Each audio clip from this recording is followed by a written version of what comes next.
સ્થાનિક સ્વરાજ્યની ચૂંટણીનો શંખનાદ થતાં ગામડાઓમાં રાજકીય ગરમાવો ફેલાયો છે. ગ્રામ પંચાયતની ચૂંટણીને લઈ કરજણ સમાચારની વિશેષ રજૂઆત. ગામડાનો મતદાર બોલે છે.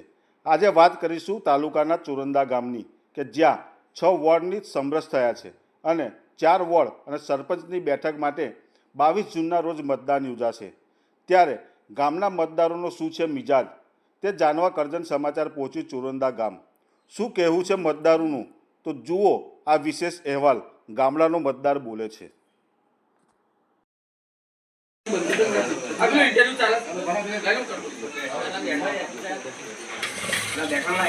ગ્રામ પંચાયતની ચૂંટણી છે, કેવો માહોલ? તમારે 1 થી 4 વોર્ડ અને સરપંચ માટેની ચૂંટણી છે, કેવો ઉમેદવાર ઝંખો છો?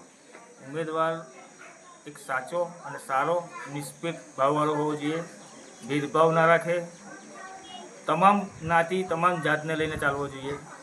ગામમાં વિકાસ થવો જોઈએ. વિકાસ થાય જ છે પણ હજુ વધારે થાય એ આશા રાખીએ અમે.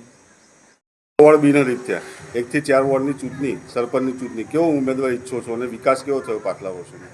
ચોરંદા ગ્રામ પંચાયતના સરપંચ શ્રી યોગીનાબેન ભરતભાઈ પટેલ, તેઓ સક્ષમ ઉમેદવાર છે. તમામ જ્ઞાતિના સાથે લઈને ચાલે છે.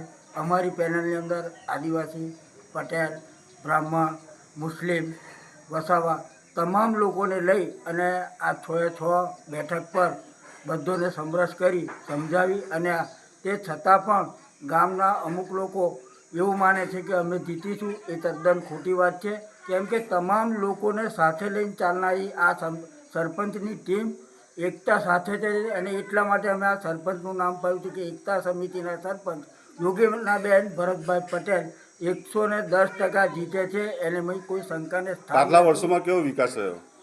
આગળ જે વિકાસ થયો એના કરતો આ તાલુકા પંચાયતના સદસ્ય બિનિતાબેન ધર્મેશભાઈ પટેલ જ્યારથી આવ્યા ત્યારથી કેટલાય તાલુકા પંચાયતના સદસ્ય ગયા, પણ આ જે તાલુકા પંચાયતના અંદર જે ચોફેરા કામ થયા છે, બ્લોક છે, આરસીસીના રોડ છે, ગટર લાઈન છે, પાણીની સમસ્યા છે, તમામ ગામ લોકોની સમસ્યા આ તાલુકા પંચાયતના સદસ્ય બિનિતાબેન ધર્મેશભાઈ પટેલે પૂર્ણ કરેલા છે અને આ જે અધૂરા કામ છે એ યોગીનાબેન કરીને બતાવશે. એનું આખું ગામ સંમત રહેશે. ગ્રામ પંચાયતની ચૂંટણી છે, કેવો માહોલ છે? પહેલાં તો માહોલ તો એની અંદર એવું છે કે અમારા માહોલ એક તરફી છે.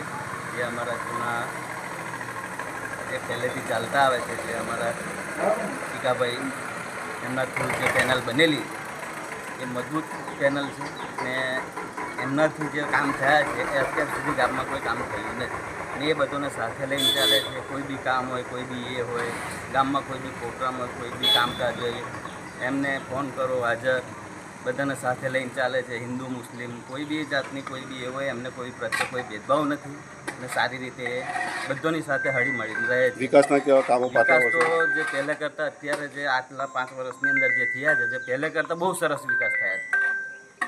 પંચાયતની ચૂંટણી આવી, કેવો માહોલ છે? સારો. 1 થી 6 વોર્ડ તમારા બિનહરીફ થયા છે, 4 વોર્ડની ચૂંટણી છે, સરપંચની ચૂંટણી, કેવો ઉમેદવાર ઈચ્છો છો તમે? કમ્પ્લીટ છે. કેવો ઉમેદવાર ઈચ્છો છો? સારા જ ને હોય, કામ કરે એવા જ જીવન. પાછલા વર્ષોમાં કેવું કામ થયું ગામમાં? સારું કામ માહોલ કેવો છે ચૂંટણીનો? કમ્પ્લીટ જ વળીએ તો એક તરફી થઈ જશે. ચૂંટણીનો માહોલ છે, કેવું છે? માહોલ આ લોકોએ જે કહ્યું તે બરોબર છે, એ પ્રમાણે સારી વાત છે ને સારું છે. ગામની અંદર જે ચૂંટણી છે કેવા કેવા કામો થયા છે? કોઈ કામો સમસ્યાઓ? સારા કર્યા છે એ લોકો જઈ હોય ત્યાં હાજર રહે છે, હાજરી આપે છે અને સારામાં સારું છે. ને આ જે લોકોએ બધું કીધું એ બધી સારી વાત છે. આપ એક અનુભવી છો રાજકીય, ગામની અંદર ચૂંટણીનો માહોલ છે, કેવું લાગે છે? બિલકુલ વાતાવરણ શાંત છે. અહીંયા આગળ પાછળના 10 વર્ષોને જોતાં ગામની અંદર વિકાસના કાર્યો સતત થતા રહે છે એટલે ચૂંટણીનો માહોલની અંદર પબ્લિક બિલકુલ શાંત છે. 6 વોર્ડ તમારા બિનહરીફ થયા છે, 4 વોર્ડ માટે અને સરપંચ માટેની ચૂંટણી છે, કેવો સરપંચ ઈચ્છો તમે?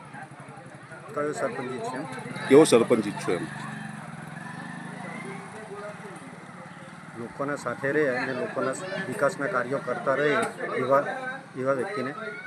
પાછલા વર્ષોની અંદર વિકાસની જો વાત કરીએ તો કેવો વિકાસ રહ્યો અને કોઈ સમસ્યા હોય એવી કોઈ ખરી? કોઈ સમસ્યા નહીં, સારામાં સારો વિકાસ રહ્યો. કેવો માહોલ છે ગામમાં? સારો.